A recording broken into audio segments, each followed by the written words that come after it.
ইরানে আবারও হামলা চালানোর পরিকল্পনা করছে আমেরিকা। নতি স্বীকার না করে পাল্টা হুঙ্কার ইরানের। নতুন করে আবারও কি যুদ্ধ শুরু? ইরানের হুমকির পর ভয়ে পিছু হটল মার্কিন যুদ্ধ জাহাজ, দাবি আইআরজিসি। তবে অস্বীকার করছে আমেরিকা। কে সত্যি বলছে? ইরানকে মেধাশক্তি ধ্বংসে মরিয়া ট্রাম্প ও নেতানিয়াহু। দেশটির 30 উচ্চশিক্ষা প্রতিষ্ঠান হামলা। ইরানের গবেষণাকে এত ভয় কেন? আসসালামু আলাইকুম। আজকের আন্তর্জাতিক গুরুত্বপূর্ণ সংবাদে আপনাদের সকলকে স্বাগতম। শুরুর অংশ শুনে কিন্তু বুঝতে পেরেছেন যে আন্তর্জাতিক খবরটি কোন দিকে ইঙ্গিত করতেছে। ইরান এবং ইসরায়েলের যুদ্ধবিরতি দিলেও কিন্তু ডোনাল্ড ট্রাম্প অন্যদিকে ভয়াবহ বার্তা দিয়েছে, যা আজকের আন্তর্জাতিক খবরে আপনারা দেখতে পাবেন। দর্শক, ঠিকই শুনেছেন, এই ধরনের আন্তর্জাতিক খবর সবার আগে দেখার জন্য অবশ্যই এই চ্যানেলটি সাবস্ক্রাইব করে বেল আইকনটি অল করে দেবেন। তাহলে দেশের সকল আন্তর্জাতিক খবরগুলো সবার আগে এক ভিডিওর মাধ্যমে আপনি প্রথমে দেখবেন। দর্শক, আমরা বেশি দেরি করতে চাচ্ছি না, চলুন আমরা লাইক দিয়ে একের পর এক ধারাবাহিকভাবে আজকের সকল আন্তর্জাতিক খবরগুলো দেখে আসি। যুক্তরাষ্ট্র ইরান 2 সপ্তাহের যুদ্ধবিরতির এক সপ্তাহ না যেতেই আবারও তেহরানে হামলার ছক কষছেন মার্কিন প্রেসিডেন্ট ডোনাল্ড ট্রাম্প। নাম প্রকাশে অনিচ্ছুক মার্কিন কর্মকর্তাদের বরাতে ওয়াল স্ট্রিট জার্নাল এ তথ্য দিয়েছে। দ্য ইকোনমিক টাইমস বলছে, প্রেসিডেন্ট ট্রাম্পের এবারের হামলা হবে ছোট পরিসরে, যদিও হামলার তথ্যের ব্যাপারে অস্বীকৃতি জানিয়েছে হোয়াইট হাউস। হরমুজ প্রণালীতে ইরানের উপর মার্কিন প্রেসিডেন্টের নৌ অবরোধের ঘোষণাকে আবারও যুদ্ধের অশনি সংকেত হিসেবে দেখছেন বিশ্লেষকরা। পুরো হরমুজ প্রণালী নয়, নৌ অবরোধ জারি থাকবে ইরানের বন্দরগুলোতে। রবিবার এক বিবৃতিতে যুক্তরাষ্ট্রের সামরিক বাহিনী জানায়, ইরানের বন্দরগুলোতে কোনো জাহাজ প্রবেশ বা প্রস্থান করতে পারবে না। কয়েক ঘন্টার মধ্যে শুরু হওয়া এই অবরোধে ইরান ছাড়া অন্য দেশের বন্দরসমূহে যাতায়াতকারী জাহাজগুলো হরমুজ প্রণালী ব্যবহার করতে পারবে। এক্ষেত্রে কোনো বাধা দেবে না যুক্তরাষ্ট্র। এটি মার্কিন প্রেসিডেন্ট ডোনাল্ড ট্রাম্পের আগের হুমকির তুলনায় কিছুটা নমনীয় অবস্থানের ইঙ্গিত দিচ্ছে। তবে মার্কিন নৌ অবরোধের সাথে কোনো আপোষ করবে না ইরান। যুক্তরাষ্ট্রের নৌ অবরোধ নস্যাৎ করার হুঁশিয়ারি দিয়েছেন ইরানের সর্বোচ্চ নেতার জ্যেষ্ঠ সামরিক উপদেষ্টা মোহসেন রেজাই। ইরানের ইসলামিক বিপ্লবী গার্ড বাহিনী বলছে, ইরানের জলসীমার দিকে এগিয়ে আসা যে কোনো সামরিক জাহাজকে যুদ্ধবিরতি লঙ্ঘনকারী হিসেবে গণ্য করা হবে। ওই জাহাজের বিরুদ্ধে কঠোর ব্যবস্থা নেওয়ার হুঁশিয়ারি দেয় আইআরজিসি। এদিকে মার্কিন অবরোধের ঘোষণার পর বিশ্ববাজারে আবারও বেড়েছে তেলের দাম। যুক্তরাষ্ট্রের অপরিশোধিত তেলের দাম ব্যারেল প্রতি $100 ওপরে বিক্রি হচ্ছে। আন্তর্জাতিক মানদণ্ড ব্রেন্ট ক্রুড তেলের দামও অন্তত 7% বেড়েছে। শান্তি আলোচনার ব্যাপারে ইরান আগ্রহ দেখাক বা না দেখাক, তাতে যুক্তরাষ্ট্রের কিছুই আসা যায় না বলে জানিয়েছেন মার্কিন প্রেসিডেন্ট ডোনাল্ড ট্রাম্প। রবিবার সাংবাদিকদের সাথে আলাপে প্রেসিডেন্ট ট্রাম্প একথা বলেন। আর আলোচনা ব্যর্থ হওয়ার জন্য আবার ওয়াশিংটনের বারবার মতের পরিবর্তন এবং অবরোধকে সামনে নিয়ে এসেছেন ইরানের পররাষ্ট্রমন্ত্রী আব্বাস আরাগচি। এই পরিস্থিতিতে আলোচনার সম্ভাবনার চেয়ে আবারও সংঘাতের আশঙ্কা করছেন বিশ্লেষকরা। Shahid Arafat, Bangla vision news desk. এদিকে হরমুজ প্রণালীতে প্রবেশের চেষ্টা করতেই মার্কিন নৌবাহিনী দ্রুত গতি সম্পন্ন শক্তিশালী যুদ্ধ জাহাজ ড্রেস আয়ারকে গুলি করার হুমকি দিয়ে পিছু হটিয়ে দিয়েছে ইরান। এমন দাবি করেছে ইরানের ইসলামী বিপ্লবী গার্ড বাহিনী আইআরজিসি। তাদের প্রকাশিত এমন এক ভিডিও ঘিরে তৈরি হয়েছে তুমুল উত্তেজনা। তবে মার্কিন সেন্ট্রাল কমান্ডের দাবি, জাহাজ সফলভাবেই হরমুজে ঢুকে অভিযান চালিয়েছে। দুই দেশের বিপরীতমুখী দাবির পেছনে রহস্য কি? কে সত্যি বলছে? মোর্শেদ আলমের desk report. You must alter course and go back to the Indian Ocean immediately. If you don't obey my order, you will be targeted. Last warning, I am ready to fire. এমন বার্তা শোনার পরই Hormuz প্রণালীর পূর্বাংশ থেকে ভয়ে পিছু উঠতে দেখা যায় মার্কিন নৌবাহিনীর দ্রুতগতি সম্পন্ন এবং অত্যন্ত শক্তিশালী যুদ্ধ জাহাজ ডেস্ট্রয়ারকে। এমনটাই দাবি করে একটি ভিডিও প্রকাশ করেছে ইরানের ইসলামী বিপ্লবী গার্ড বাহিনী। Attention all vessels in Oman Sea. This is Iranian Sepa Navy. If you see any warship in your vicinity, keep a distance more than 10 miles from them, because I'm ready to open fire on them without any warning. ভিডিওতে দেখা যায় প্রণালীতে প্রবেশের চেষ্টা করছিল যুক্তরাষ্ট্রের যুদ্ধ জাহাজ। ঠিক সেই সময় ইরানি বাহিনীর পক্ষ থেকে সরাসরি হুমকি দেওয়া হয়। পরিস্থিতি দ্রুত উত্তপ্ত হয়ে উঠলে শেষ পর্যন্ত মার্কিন ডিস্ট্রয়ারগুলো দিক পরিবর্তন করে সরে যায় বলে দাবি তেহরানের। এক বিবৃতিতে আইআরজিসি জানায়, হরমুজ প্রণালী অতিক্রমের চেষ্টা করা যে কোনো সামরিক জাহাজের বিরুদ্ধে কঠোর ব্যবস্থা নেওয়া হবে। শুধু নির্দিষ্ট শর্ত পূরণ করা বেসামরিক জাহাজগুলোকেই এই গুরুত্বপূর্ণ জলপথ ব্যবহার করতে দেওয়া হবে বলেও জানানো হয়েছে। তবে যুক্তরাষ্ট্রের পক্ষ থেকে ভিন্ন দাবি করা হয়েছে। সেন্ট্রাল কমান্ড জানায়, তাদের জাহাজ সফলভাবেই প্রণালীতে প্রবেশ করেছে এবং সেখানে অভিযান পরিচালনা করছে। অন্যদিকে ইরান সেই দাবি পুরোপুরি নাকচ করে বলছে, কোনো মার্কিন জাহাজ হরমুজ প্রণালী অতিক্রম করতে পারেনি। দুই পক্ষের বিপরীতমুখী বক্তব্যে নতুন করে প্রশ্ন উঠেছে, প্রণালীতে আসলে কি ঘটেছিল, কে সত্যি বলছে, আর এসব উত্তেজনা নতুন করে কোন দিকে মোড় নেবে? মোর্শেদ আলম, বাংলা ভিশন। ইরানের সব বন্দর অবরোধ করা ট্রাম্প প্রশাসনের পদক্ষেপ খুব একটা কার্যকর হবে না বলে মনে করছেন বিশ্লেষকরা। তারা বলছেন, বাস্তবে ট্রাম্পের এই পদক্ষেপের প্রভাব হবে অত্যন্ত নগণ্য। যুক্তরাষ্ট্র যদি সত্যি এই অবরোধ কার্যকর করে, তবে তা শুধু গুটি কয়েক জাহাজে চলাচল বন্ধ করবে। বৃহত্তর প্রেক্ষাপটে এটি বড় কোনো পরিবর্তন ঘটাতে পারবে না। বিস্তারিত মিরফাজলে রাবি ডেস্ক রিপোর্টে। কূটনৈতিক আলোচনায় ব্যর্থতার পর এবার হরমুজ প্রণালীতে কঠোর সামরিক অবস্থানের পরিকল্পনা নিয়েছে মার্কিন যুক্তরাষ্ট্র। ইরানের সমুদ্র সীমায় রীতিমতো লকডাউন ঘোষণা করেছে মার্কিন বাহিনী। 13 এপ্রিল স্থানীয় সময় সকাল 10টা থেকে ইরানের বন্দরগুলো অবরোধ করছে মার্কিন প্রতিরক্ষা বাহিনী। এই অবরোধ কার্যকর হলে ইরানের বন্দরগুলোতে কোনো জাহাজ ভিড়তে পারবে না এবং বর্তমানে যেসব জাহাজ ইরানের বন্দরগুলোতে আছে সেগুলো বন্দর ত্যাগ করে বাইরে যেতে পারবে না। কোনো জাহাজ যদি অবরোধ অমান্য করে তাহলে সেটি লক্ষ্য করে হামলা চালাবে মার্কিন প্রতিরক্ষা বাহিনীর কেন্দ্রীয় কমান্ড সেন্টকম।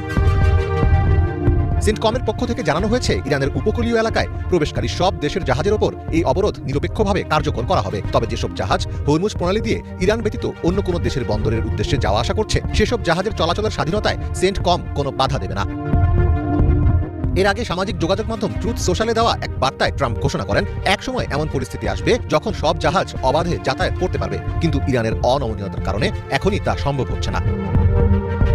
তিনি আরও জানান যে আন্তর্জাতিক জলসীমায় যেসব জাহাজ ইরানকে টোল বা মাসুল প্রদান করছে সেগুলোকে খুঁজে বের করতে এবং বাধা দিতে তিনি মার্কিন নৌবাহিনীকে নির্দেশ দিয়েছেন। ট্রাম্পের মতে যারা ইরানকে অবৈধ টোল দেবে মুক্ত সমুদ্রে তাদের কোনো নিরাপদ চলাচলের নিশ্চয়তা থাকবে না। তবে বিশ্লেষকদের মতে বাস্তবে ট্রাম্পের এই পদক্ষেপের প্রভাব হবে অত্যন্ত নগণ্য। যুক্তরাষ্ট্র যদি সত্যিই এই অবরোধ কার্যকর করে তবে তা শুধু গুটি কয়েক জাহাজের চলাচল বন্ধ করবে। বৃহত্তর প্রেক্ষাপটে এটি বড় কোনো পরিবর্তন ঘটাতে পারবে না। আমার মনে হয় না এই অবরোধ নিয়ে এগিয়ে গেলে ট্রাম্পের সামনে যুদ্ধ এড়ানোর কোনো পথ খোলা থাকবে। এটা বোঝা জরুরি যে তিনি কেবল ইরানের বিরুদ্ধেই লড়ছেন না। যেসব জাহাজে ইরানি তেল আছে সেগুলোর ওপর চড়াও হওয়া মানে চীন বা ভারতের ওপরও চড়াও হওয়া, কারণ এই তেল তারা ইতোমধ্যেই কিনে নিয়েছে। তিনি শুধু ইরানের তেল আটকাচ্ছেন না, বরং এসব দেশের কিনে নেওয়া তেল কেড়ে নিচ্ছেন। এই অবরোধের পেছনে একটি যুক্তি হতে পারে যে ট্রাম্প চীনকে দিয়ে ইরানের ওপর চাপ সৃষ্টি করতে চাইছেন, কিন্তু যুক্তরাষ্ট্র যদি শূন্য ইউরেনিয়াম সমৃদ্ধকরণ নীতিতে অটল থাকে তবে এই কৌশল কাজে আসবে না। চীনারা খুব ভালো করেই জানে যে ইরান এতে কখনোই রাজি হবে না। বর্তমানে খুব কম জাহাজ এই প্রণালী অতিক্রম করছে। এর মধ্যে ইরানকে টোল দিচ্ছে এমন জাহাজের সংখ্যা আরও নগণ্য। আপাতত সবাই একটি স্থায়ী বা টেকসই শান্তি চুক্তির অপেক্ষায় আছে। এছাড়া অধিকাংশ শিপিং কোম্পানি এখনই কোনো ঝুঁকি নিতে চাচ্ছে না। যদি পরিস্থিতি শান্ত হয় তবে খুব ধীরে ধীরে জাহাজ চলাচল শুরু হতে পারে। ফলে ট্রাম্পের এই হুমকি নতুন কোনো বড় সংকট তৈরি করবে না বলেই মনে করছেন বিশ্লেষকেরা। মীর ফজলে রাব্বি, বাংলা ভিশন। নিষেধাজ্ঞা শেকল ছেড়ে কৃত্রিম বুদ্ধিমত্তা আর প্রযুক্তিতে স্বনির্ভর হয়ে উঠেছে ইরানি, আর এটি নিয়েই ভয় পশ্চিমাদের। এবারের যুদ্ধে তাই দেশটির মেধাশক্তির ওপর মরণঘাতী হামলা চালিয়েছে আমেরিকা ও ইসরায়েল। শরীফ ইউনিভার্সিটি থেকে শুরু করে 30টি উচ্চশিক্ষা প্রতিষ্ঠান হয়েছে বোমার লক্ষ্যবস্তু। এর পেছনে রয়েছে ইরানি উদ্ভাবন মুছে দেওয়ার নীল নকশা। হাফিজুল ইসলামের ডেস্ক রিপোর্টে বিস্তারিত। দশকের পর দশক ধরে কয়েক ডজন মার্কিন নিষেধাজ্ঞার মাঝেও ইরানি বিজ্ঞানীরা নিজেদের শক্তিতে গড়ে তুলেছিলেন এআই এবং বিভিন্ন রকম প্রযুক্তিগত সামর্থ্য। সেই মেধা আর তিল তিল করে জমানো গবেষণা ও জ্ঞানের ভাণ্ডারকে মাটির সঙ্গে মিশিয়ে দেওয়ার মরিয়া চেষ্টা চালিয়েছে আমেরিকা ও ইসরায়েল। গত 6 এপ্রিল ইরানের শীর্ষস্থানীয় প্রকৌশল বিশ্ববিদ্যালয় শরীফ ইউনিভার্সিটিতে চালানো শক্তিশালী বিস্ফোরণের লক্ষ্যবস্তু কোনো অস্ত্রাগার ছিল না। মার্কিন হামলার লক্ষ্য ছিল ইরানের একটি কৃত্রিম বুদ্ধিমত্তা বা এআই গবেষণা কেন্দ্র। মুহূর্তেই ধ্বংসস্তূপে পরিণত হয় হাড়ভাঙা খাটুনি আর একদল রিসার্চারের আন্তরিক চেষ্টায় ফার্সি ভাষায় তৈরি করা এআই মডেলগুলোর ডেটাবেজ। কিন্তু ইসরায়েল আমেরিকার টার্গেট কেন ইরানের বিশ্ববিদ্যালয়?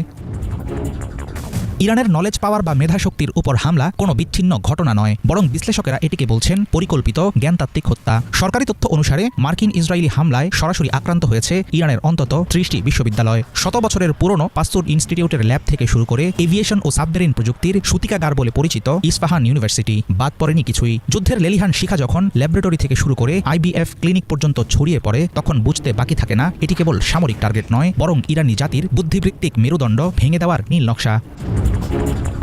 আন্তর্জাতিক গবেষকদের একটি অংশের মতে ইরানের উপর চালানো কৌশলটির সঙ্গে গাজার শিক্ষা ব্যবস্থা ধ্বংসের ষড়যন্ত্রের অনেকটা মিল পাওয়া যায়। এই ধরনের জঘন্য কার্যক্রমকে বলা হয় স্কলাস্টিসাইড, সহজ অর্থে স্কলার বা বিজ্ঞানীদের গণহত্যা। দশকের পর দশক ধরে চলা অর্থনৈতিক নিষেধাজ্ঞা থামাতে পারেনি ইরানের বিজ্ঞানীদের। যুদ্ধের আড়ালে তাই সরাসরি বোমার আঘাতে গুঁড়িয়ে দেওয়া হয়েছে তাদের গবেষণাগার। শিক্ষা প্রতিষ্ঠান লক্ষ্য করে হামলার মূল উদ্দেশ্য ইরানের থিঙ্কিং অ্যাবিলিটি বা চিন্তা করার সক্ষমতা চিরতরে স্তব্ধ করে দেওয়া। শত্রুদের শত ষড়যন্ত্রের মাঝেও অদম্য প্রতিরোধের চিত্র দেখিয়েছে ইরান। বোমার আঘাতে উড়ে যাওয়া ক্লাসরুমে বসে ইন্টারনেটের ধীরগতির সাথে যুদ্ধ করে অনলাইনে লেকচার দিয়েছেন গণিতের অধ্যাপক। শিক্ষার্থীরা লাইব্রেরি বন্ধ পেয়েও ল্যাপটপ নিয়ে বসে পড়েছে ধ্বংসস্তূপের কোণে। দেশটির নীতি নির্ধারকেরা শুরু থেকেই বলে আসছেন মেধা কংক্রিটের দেয়ালে বন্দী থাকে না, সুতরাং বোমা মেরে সেটা উড়িয়ে দেওয়া যাবে না। বিজ্ঞানীদের হত্যা করে বা ল্যাব পুড়িয়ে ইরানকে সাময়িকভাবে পিছিয়ে দেওয়া যাবে, কিন্তু তাদের উদ্ভাবনী চেতনা মুছে ফেলা অসম্ভব।